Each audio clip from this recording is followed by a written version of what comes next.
नहीं तो प्रार्थना करनी थी कि हे प्रभु सबको तपस्वी बना, सुखी नहीं। सबके लिए कांटों की सेज बिछा कि सब कांटों पर सोएं।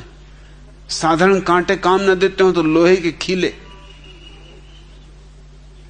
ईसाइयों में फकीर होते हैं जो अपनी कमर में एक पट्टा बांधे रखते हैं जिसमें खीले लगे होते, जो उनकी कमर में अंदर धस गए होते। उन खीलों से घाव बने रहते और वो खीले घावों में पड़े रहते। वो चलते हैं, हिलते हैं, डुलते हैं तो खीले चुभते रहते, उनसे मवाद और खून बहता रहता है। उनका बड़ा सम्मान किया जाता है। ईसाइयों में एक संप्रदाय होता है जिसके फकीर अपने को कोड़े मारते। सुबह से उठ के जो पहला काम है वो कोड़े मारना। जो जितने ज्यादा कोड़े मारता है वो उतना बड़ा तपस्वी। स्वभावता देह का दुश्मन, देह से मुक्त हो रहा है। जूते पहनते हैं वो जिनमें नीचे खीले अंदर लगे होते, जिनसे पैर में घाव बने रहते, मवाद बहती रहती। गैर ईसाइयों को इसमें दिखाई पड़ेगा ये तो पागलपन है, मगर ईसाइयों को नहीं दिखाई पड़ेगा। ईसाइयों को पागलपन दिखाई पड़ता है जैन मुनियों में कि ये क्या पागलपन है कि नंगे फिर रहे हो, दिगंबर जैन मुनि, शरीर को सड़ा रहे हो, सुखा रहे हो। मगर जैनों का हृदय बड़े सम्मान से भरा हुआ गदगद हो उठता है। कहा यह है तपश्चर्या, ये है असली मुनि। ये सिर्फ रुग्ण चित्त लोग हैं, ये सिर्फ बीमार हैं, ये मानसिक रूप से विक्षिप्त हैं। और चूंकि मैं सत्य को वैसा ही कह रहा हूं जैसा है, इसलिए मुझे गाली पड़ने वाली। ईसाई गाली देंगे, जैन गाली देंगे, हिंदू गाली देंगे। ये मैं जानता हूं कि गालियां पड़ने वाली, अगर सत्य को सत्य की तरह कहना है। मगर वक्त आ गया कि सत्य को सत्य की तरह कहा जाए। बहुत दिन हो गया झूठ में तुम्हें जीते हुए। इस ऋषि की प्रार्थना को मैं भी पूरी करना चाहता हूं तुम्हारे लिए, मगर तुम पूरी नहीं होने देना चाहते। तुम कुछ ना कुछ उपद्रव चाहते हो, क्योंकि उपद्रव में लगता है कुछ कर रहे हो। साधना, योग, शरीर को उल्टा तिरछा करना, मोड़ना, मरोड़ना, तुम समझते हो योग साध रहे हो तुम। तो फिर सर्कस में ही सिर्फ योगी होते जिनके शरीर बिल्कुल रबर जैसे हो जाते कि जैसा चाहो वैसा मोड़ो।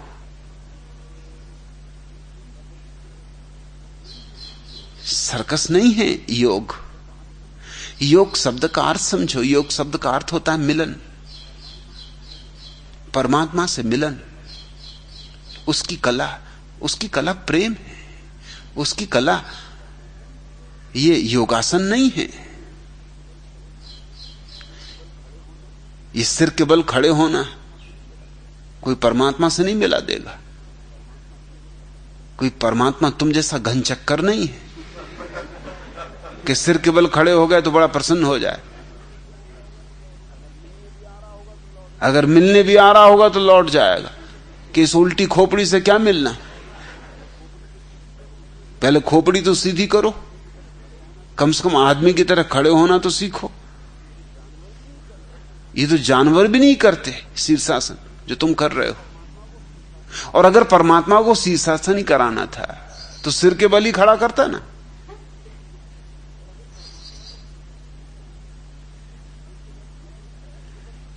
तुम्हें पैर के बल खड़ा क्यों किया है?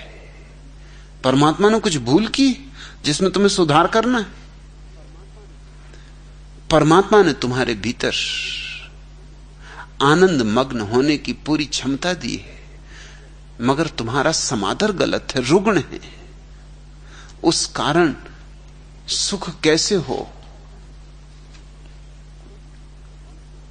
तुम कृपण हो, कंजूस हो, और सुखी तो वही हो सकता है जिसको बांटने में आनंद आता हो।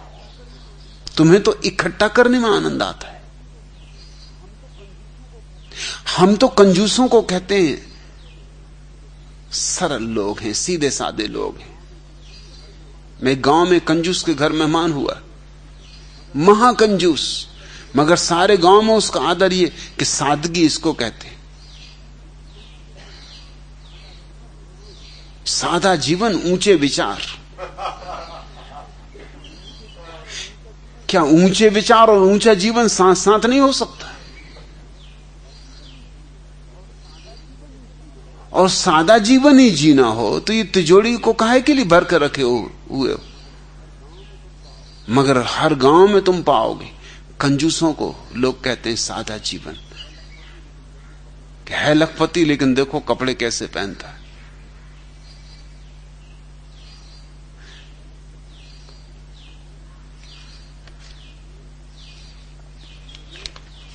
सेठ धन्नालाल की पुत्री जब 28 वर्ष की हो गई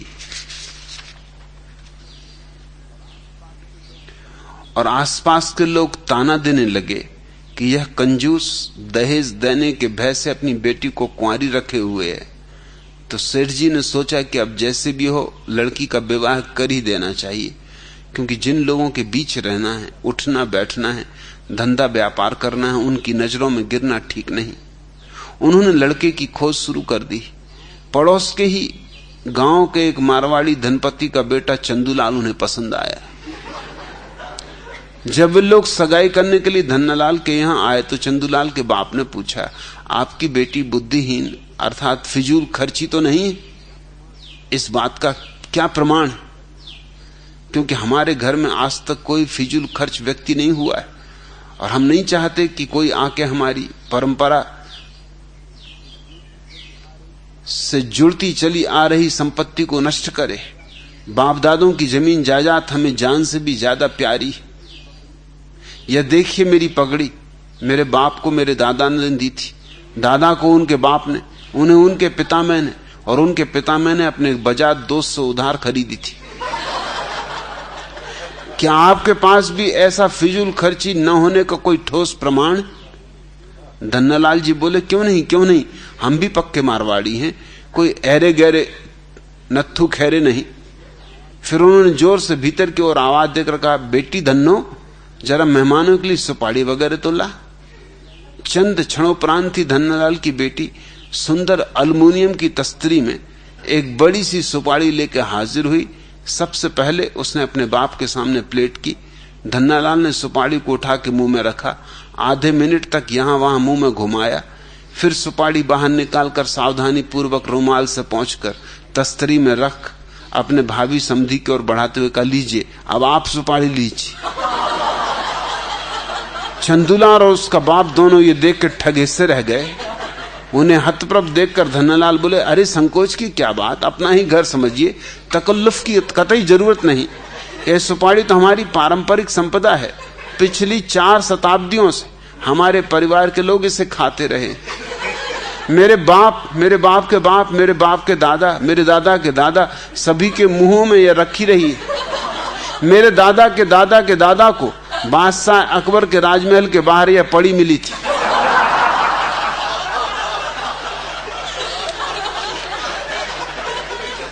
ऐसा ऐसा सादा जीवन जिया जा रहा है।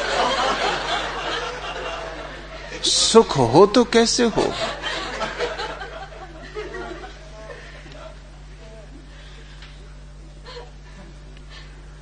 सुखी होने के लिए जीवन के सारे आधार बदलने आवश्यक है। कृपणता में सुख नहीं हो सकता। सुख बांटने में बढ़ता है, न बांटने से घटता है। संकोच से मर जाता है, सिकुड़ने से समाप्त हो जाता है। फैलने दो, बांटो। और कभी कभी ऐसा हो सकता है कि जिनको तुम आमतौर से गलत आदमी समझते हो वो गलत ना हो। मेरे एक प्रोफेसर थे डॉक्टर श्री कृष्ण सक्सेना, उनसे मेरा बहुत प्रेम था।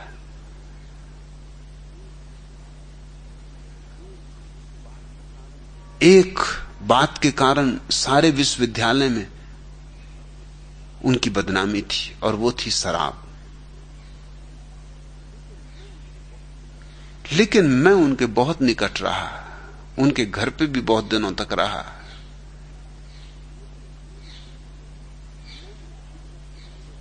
मैंने उन जैसे भले आदमी बहुत मुश्किल से देखे।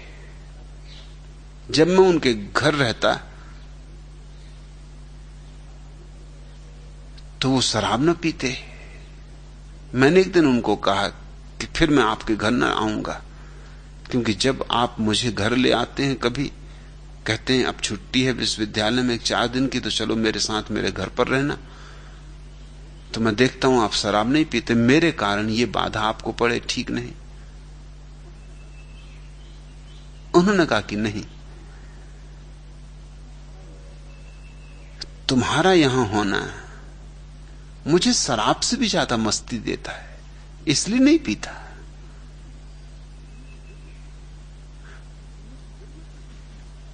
पीने की जरूरत नहीं, कोई कारण नहीं।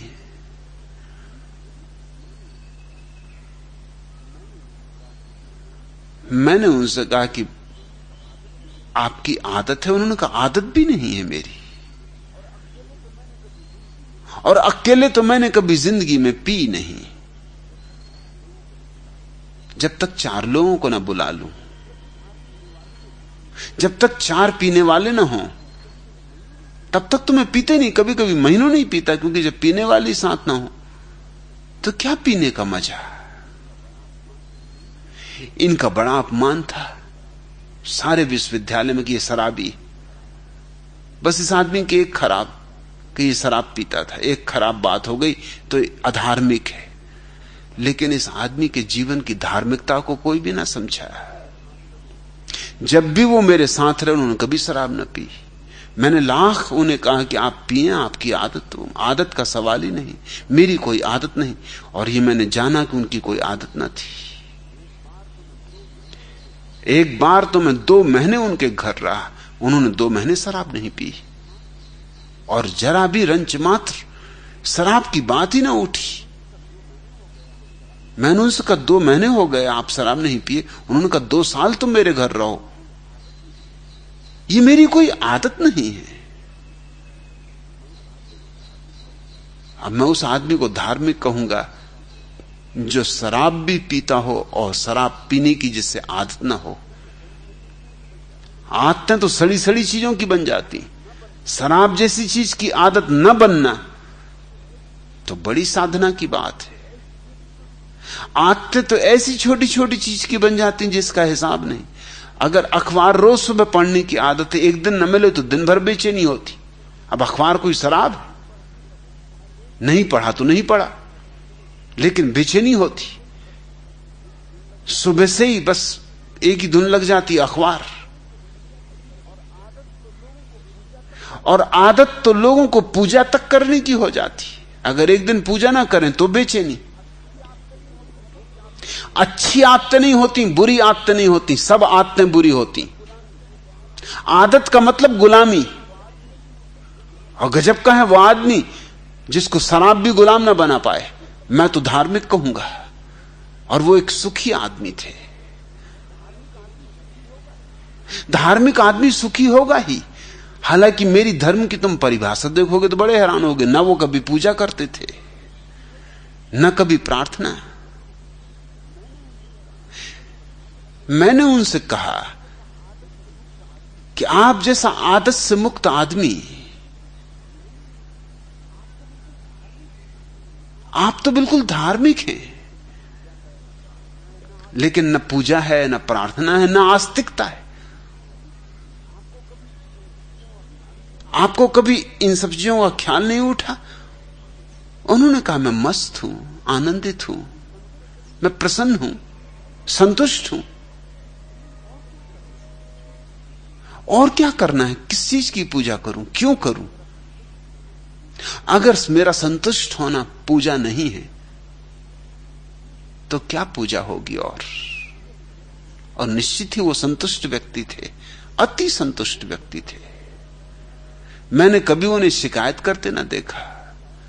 नहीं तो जिंदगी में हर आदमी शिकायत से भरा हुआ है, और तथाकथित धार्मिक आदमी तो बहुत शिकायतों से भरे होते। उनको तो हर चीज में शिकायत दिखाई पड़ती। और धार्मिक आदमी तो वही है जिसके जीवन में संतोष, संतुष्टि की सुगंध उड़ती हो, जिससे शिकायत ही ना हो, ना कोई शिकवा हो, जिसे इस दुनिया में कुछ बुरा ही ना दिखाई पड़ता हो। मैंने कभी उनके मुंह से किसी की निंदा नहीं सुनी, हालांकि और जितने विश्वविद्यालय में प्रोफेसर थे सब उनकी निंदा करते थे और इस सबका उन्हें पता था, लेकिन उन्होंने कभी किसी की निंदा